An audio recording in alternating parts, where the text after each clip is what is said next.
네, 안녕하세요. 저는 한의사 박성호입니다. 오늘 말씀드리려고 하는 주제는 굉장히 빨리 이 당뇨가 좋아진 환자분의 사례에 대해서 말씀드리고자 합니다. 이분이 이제 40대 중반 환자셨고요. 여자분이셨는데요. 혈당이 직장에서 정기 검진을 했는데 갑자기 혈당이 270까지 올라가서 대학병원을 갔더니 당화혈색소가 7.8이 나오셨다고 했습니다. 이제 문진을 하다 보니까 식이의 습관에 문제가 많았습니다. 밀가루 음식을 굉장히 좋아하고요.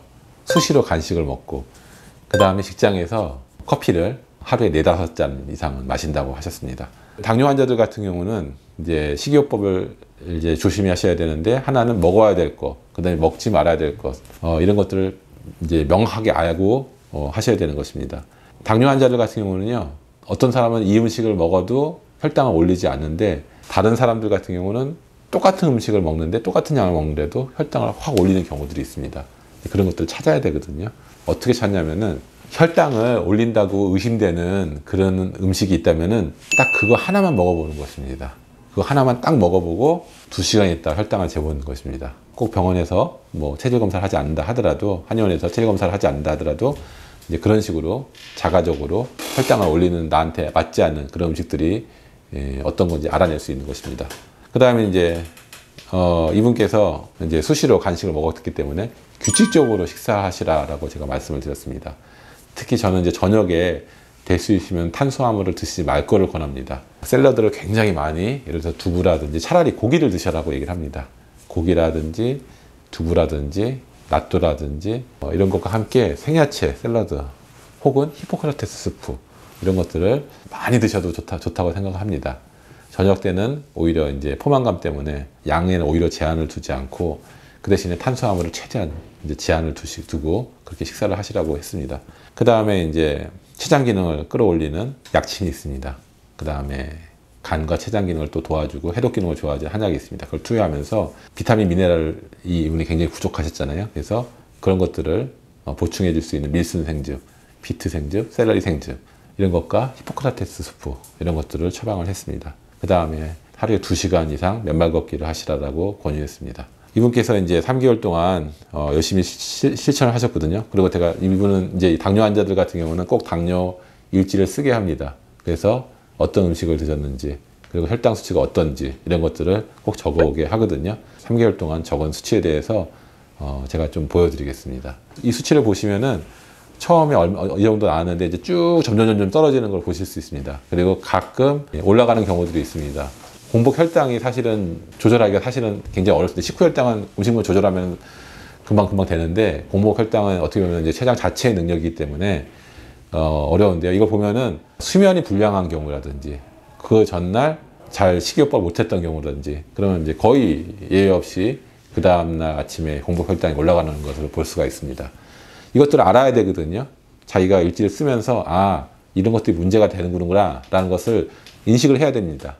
그러면 이제 고치게 되는 거죠. 자꾸 습관을. 꼭 이렇게 당뇨일지 쓰는 게 굉장히 중요합니다.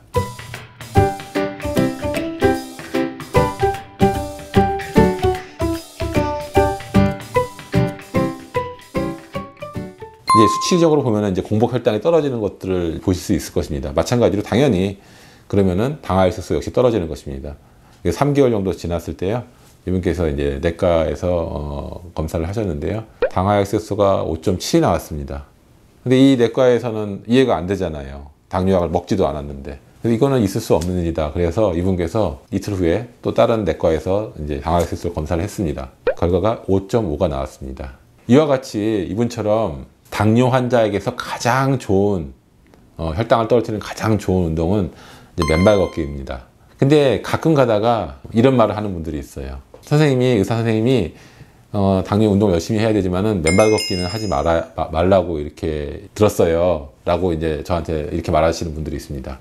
저는 이해가 됩니다. 왜냐면은 이제 당뇨병 합병증 중에 이제 말초신경병증이라든지 족부병증이 있습니다. 이런 경우에 이제 감각이 둔해져 있기 때문에, 또 상처가 빨리 낫지 않기 때문에 아물지 않아서 이제 이것이 이제 절단까지 해야 되는 그런 심각한 경우도 생길 수 있기 때문입니다. 사실은 이런 경우도 사실 해야 됩니다.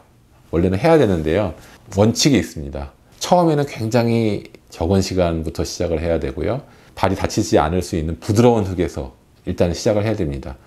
당뇨 환자들 같은 경우는 이제 척추의 정렬이 이렇게 바르지 않고 골반도 틀어져 있고, 그러다 보니까 발 같은 경우도 이게 압력을 균등하게 배분이 돼야 되는데 그렇지 못하거든요. 어느 특정 부분만 압력이 집중적으로 몰리게 됩니다. 그러면 그 부분이 자꾸 눌리고 그러다 보면은 상처가 나거나 아니면 물집이 생기거나 그러기가 쉬운 것입니다. 이런 문제가 있기 때문에 당뇨가 오래된 분들은 맨발 걷기 했을 때 굉장히 조심스럽게 시간도 욕심내지 말고, 이제 하다 보면 굉장히 좋아지거든요.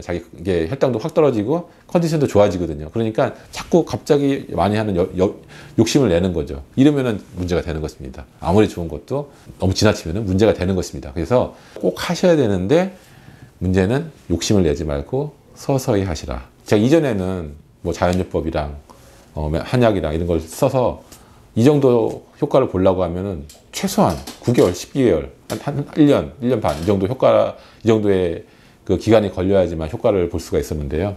맨발 걷기를 병행하는 경우에 3개월 만에 오래 걸리지가 않더라고요. 그래서 이런 부분들 이제 생각하시면서 당뇨 때문에 고민하시고 있는 분들 꼭 이런 여러 가지 자연요법과 함께 주의사항 잘 지키면서 맨발 걷기를 시도하신다면은 아주 빠른 기간에 혈당이 정상화되는 그런 놀라운 효과를 보실 거라고 확신하고 있습니다. 경청해 주셔서 감사합니다.